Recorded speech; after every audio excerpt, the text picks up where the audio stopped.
लोक कथा या लोक वार्ता फोकलोर किसी मानव समूह की उस साझी अभिव्यक्ति को कहते हैं जो कथाओं, कहावतों, चुटकुलों आदि अनेक रूपों में अभिव्यक्त होती है। एक ही कथा विभिन्न संदर्भों और अंचलों में बदलकर अनेक रूप ग्रहण करती है। लोक गीतों की भांति लोक कथाएं भी हमें मानव की परंपरागत वसीयत के रूप में प्राप्त होती हैं। लोक अथवा जन समुदाय में प्रचलित किसी अज्ञात व्यक्ति द्वारा रचित कोई भी परंपरागत कहानी जिसमें भाषा, विचार, भावों, कला और आसपास के वातावरण को सम्मिलित किया गया हो और इन सब की सरलता हो, वह लोक कथा कहलाती है।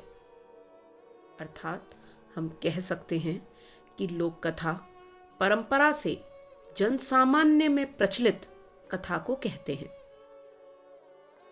आइए आज आपके लिए लाए हैं कोरिया की एक प्रचलित लोक कथा जिसका नाम है मेंढक दूल्हा। इस लोक कथा को लिखित रूप में प्रस्तुत किया है सुदर्शन कुमार चेतन ने। बहुत पहले की बात है। सियोल नगर से कोसों दूर एक गांव में एक बहुत ही ईमानदार और दयालु मछुआरा रहता था। उसकी कोई संतान न थी। वह प्रतिदिन झील पर जाता और ढेर सारी मछलियां पकड़कर ले आता। उन मछलियों में से कुछ मछुआरा और उसकी पत्नी खाते और शेष को बाजार में बेचकर पैसे कमाते। इस प्रकार बहुत दिन तक वे हंसी खुशी अपना गुजारा करते रहे। एक दिन जब मछुआरा झील पर गया तो बहुत थोड़ी सी मछलियां ही हाथ लगी। दूसरे दिन उसे और भी कम मछलियां मिली तथा तीसरे दिन और भी कम। वह बहुत परेशान हुआ। उसने सोचा, अगर यही हाल रहा तो जल्द ही भूखों मरने की नौबत आ जाएगी। मछुआरे ने समझा कि शायद उसके बंसी कांटे बेकार हो गए हैं, इसलिए मछलियां उनमें नहीं फंसती। उसने बाजार से नई बंसी और कांटे खरीदे, परंतु उनसे भी कोई लाभ न हुआ। मछलियां दिन प्रतिदिन घटती ही चली गईं। झील का पानी भी घटते घटते इतना कम रह गया कि उसमें मछली का शिकार करना संभव न रहा। आखिरकार गर्मियों के मौसम में एक दिन ऐसा भी आ गया कि झील का सूखा तल मुंह चिढ़ाने लगा। उसमें नाम मात्र का भी पानी बाकी न रह गया। एक दिन सूखे तल पर अचानक एक बड़ा मेंढक उसके सामने प्रकट हुआ। मछुआरे ने सोचा, सब बदमाशी इसी मेंढक की है, यही सब मछलियों को खा गया होगा। मछुआरे को मेंढक पर बहुत गुस्सा आया। वह उसकी 3 पीढ़ियों को कोसने लगा। तभी वह मेंढक मनुष्य की तरह बोलने लगा। मछुआरे को सचमुच बड़ा अचंभा हुआ। उसने सुना कि मेंढक बड़ी विनम्रता के साथ कह रहा था, गुस्सा न करो, क्योंकि एक दिन मैं ही तुम्हारे भाग्य को बदलने वाला हूं। मैं तुम्हारे घर में रहना चाहता हूं। तुम मुझे अपने घर ले चलो। मछुआरे को क्रोध तो था ही, साथ ही उसे इस बात का भी बुरा लगा कि यह साधारण जीव उसके घर में रहने की हिम्मत कर रहा है। उसने गुस्से से मेंढक को उत्तर भी न दिया और बिना उसको साथ लिए जल्दी से अपने घर चला गया। उसी शाम को मेंढक उसके घर पर पहुंच गया। उसने मछुआरे के सामने भी वही प्रार्थना की, माँ, तुम मुझे अपने घर में रख लो, मैं तुम्हारा बहुत भला करूंगा। मछुआरे अपने पति से सारा किस्सा पहले ही सुन चुकी थी। उसे मेंढक पर दया आ गई। उसने रसोई घर के एक कोने में एक बिछावन पर मेंढक को बिठाकर ताज़ा भोजन कराया और आराम से सुला दिया। उसके कोई संतान तो थी ही नहीं, इसलिए मछुआरे ने उसी को पालने का फैसला कर लिया। वह मेंढक को अपने बेटे की तरह पालने लगी। मेंढक भी खा पीकर एक लड़के की तरह रिष्ट पुष्ट और बड़ा हो गया। धीरे धीरे मछुआरा भी उसे पुत्र की तरह ही प्यार करने लगा। ईश्वर की करनी देखो कि मछुआरे के घर के पास ही एक धनी आदमी रहता था जिसकी 3 सुंदर लड़कियां थीं। एक दिन मेंढक ने मछुआरे और मछुआरिन को बतलाया कि वह इन 3 लड़कियों में से किसी एक से ब्याह करना चाहता है। सपूत की बेतुकी बात सुनकर दोनों ही बेहद बौखलाए। उनके शरीर पर चींटियां सी रेंगने लगी। उन्होंने उसे झिड़का, यह तो बहुत ही भद्दी बात है। फिर उन्होंने अत्यंत धैर्यपूर्वक उसे समझाया, गरीब आदमी बड़े लोगों के सामने ऐसा प्रस्ताव भी नहीं रख सकते। फिर तुम तो मनुष्य भी नहीं हो। तुम्हारी शादी का प्रस्ताव रखने पर तुम्हारे साथ हम भी बेमौत मारे जाएंगे। मगर उनका लाडला न माना। जिद करते हुए बोला, परिवारों की ऊंच नीच को मैं नहीं मानता। हो सकता है कि लड़कियों के माँ बाप इनकार कर दें, परंतु यह भी तो हो सकता है कि उनमें से कोई एक लड़की मुझसे ब्याह करने के लिए तैयार हो जाए। आप लोग जाकर उनसे बात जरूर करें और फिर जो कुछ भी उत्तर हो मुझे बताएं। मछुआरा तो नहीं माना, किंतु ममता की मारी मां उसके चक्कर में फंस गई। वह बेचारी उस धनवान की पत्नी के पास गई और उसको अपने बेटे की इच्छा बताई। मछुआरे की बात सुनकर धनी औरत को बहुत बुरा लगा। उसने फौरन जाकर अपने पति को सारी बात बताई। सुनकर घमंडी धनवान ने अपने नौकरों को बुलाया और कहा कि इस मूर्ख औरत को पीटकर घर से बाहर निकाल दो।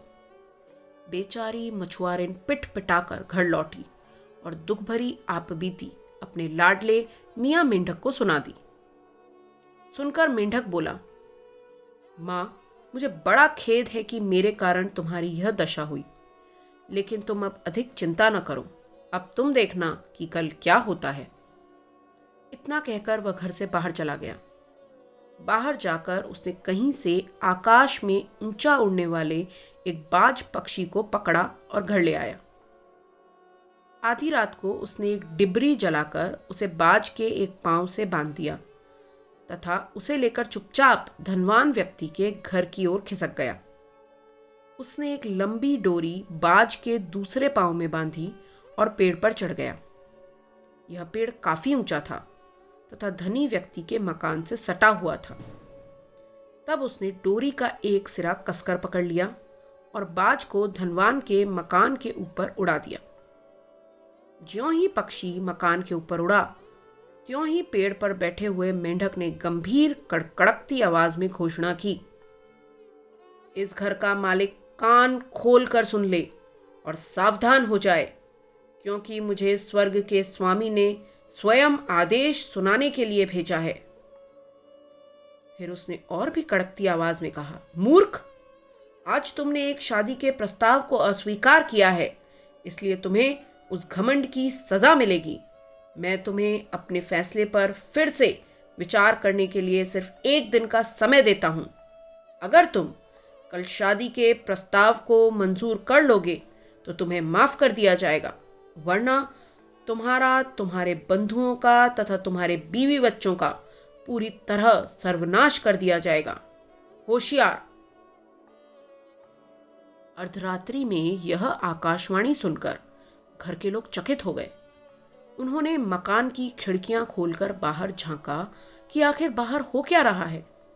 यह गुरु गंभीर आवाज किसकी है और कहां से आ रही है।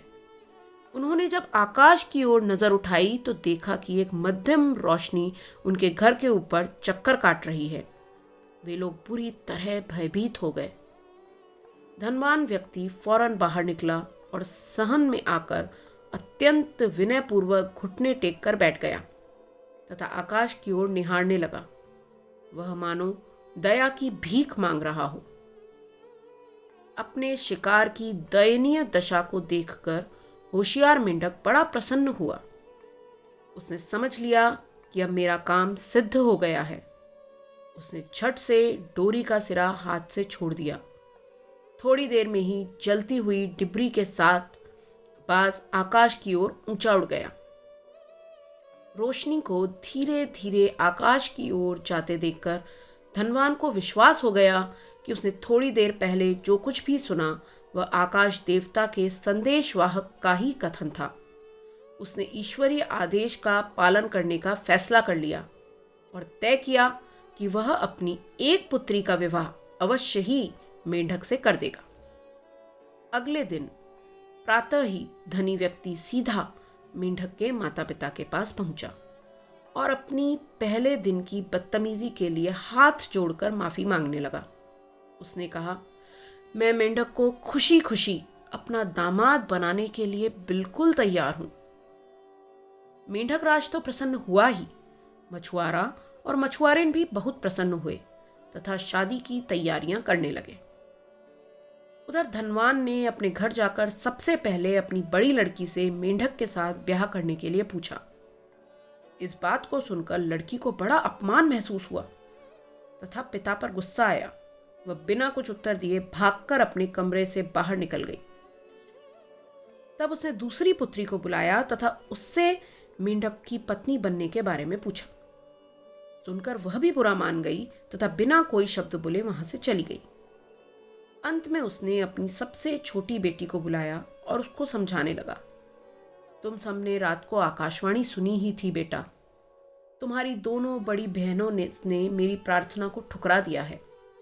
अब यदि तुम भी मेंढक की पत्नी बनना स्वीकार नहीं करोगी तो फिर हमारा पूरा परिवार नष्ट हो जाएगा। देवताओं की चेतावनी सदा अटल होती है बेटी। अपने परिवार को बचाना या नष्ट करना अब तुम्हारे ही हाथ में है। इतनी बात कहकर बाप अपनी बेटी के मुंह की ओर देखने लगा।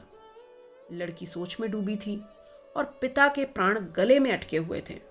वह मन ही मन सोच रहा था, अगर छोटी लड़की ने भी इनकार कर दिया तो मेरे परिवार का कोई भी आदमी शायद कल का सूरज नहीं देख पाएगा। शंका के मारे धनवान की सांसें तेज तेज चलने लगी। तभी छोटी लड़की ने कहा, पिताजी, आपके और आपके परिवार को बचाने के लिए मेंढक से विवाह तो क्या, मैं गले में फंदा भी खुशी खुशी डाल सकती हूँ। आप मेंढक से मेरा विवाह अवश्य कर दें। धनी आदमी अपनी बेटी के उत्तर पर बेहद प्रसन्न हुआ।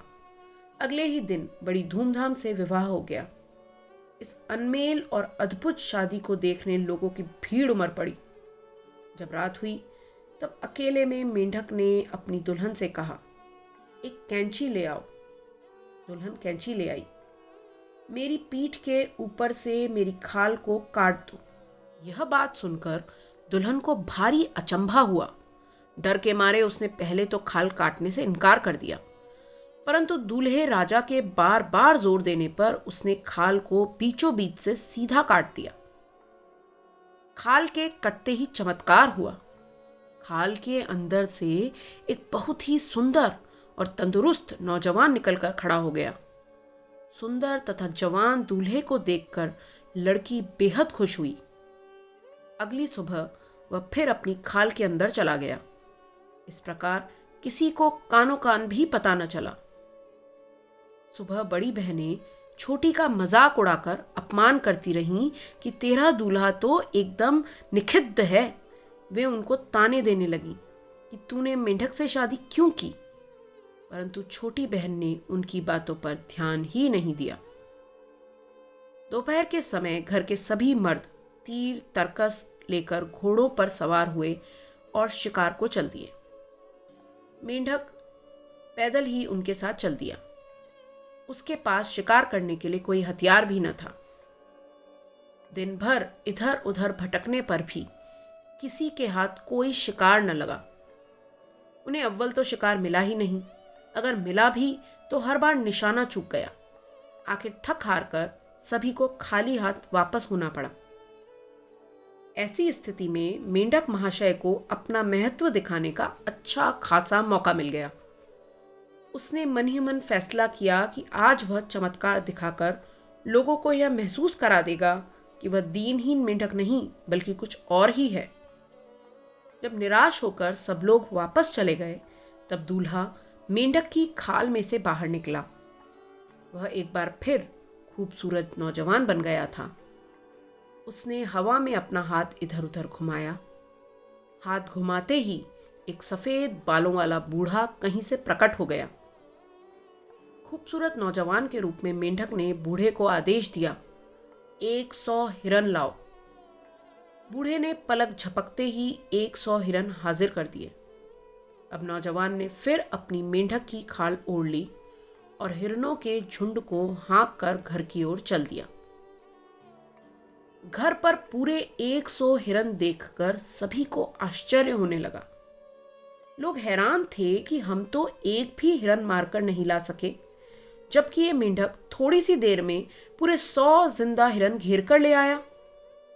ऐसा चमत्कार किसी की समझ में ना आ रहा था। सभी लोग तरह तरह के प्रश्न करने लगे। उसी समय अचानक मेंढक ने सबके सामने अपनी खाल को उधेड़ डाला और क्षण भर में एक सुंदर युवा के रूप में प्रकट हो गया। दामाद को इस रूप में देखकर ससुराल वालों की प्रसन्नता की सीमा न रही। चारों तरफ खुशी के नगाड़े बजने लगे। खबर मिलते ही मछुआरा और उसकी पत्नी भी भागकर पहुंच गए और अपने दंतक पुत्र को इस रूप में देखकर वे भी खुशी से फूले न समाये।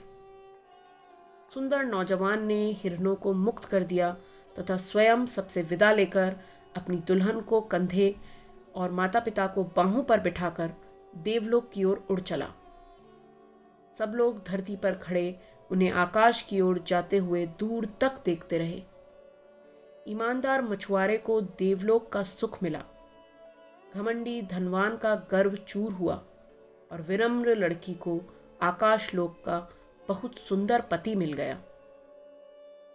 यह कहानी एक विश्व प्रसिद्ध लोक कथा है जो आपके पाठ्यक्रम में आपको विनम्रता का पाठ पढ़ाती है, आपको ऐसी भाषा सुनाती है जिस भाषा में रोचकता और मनोरंजन है।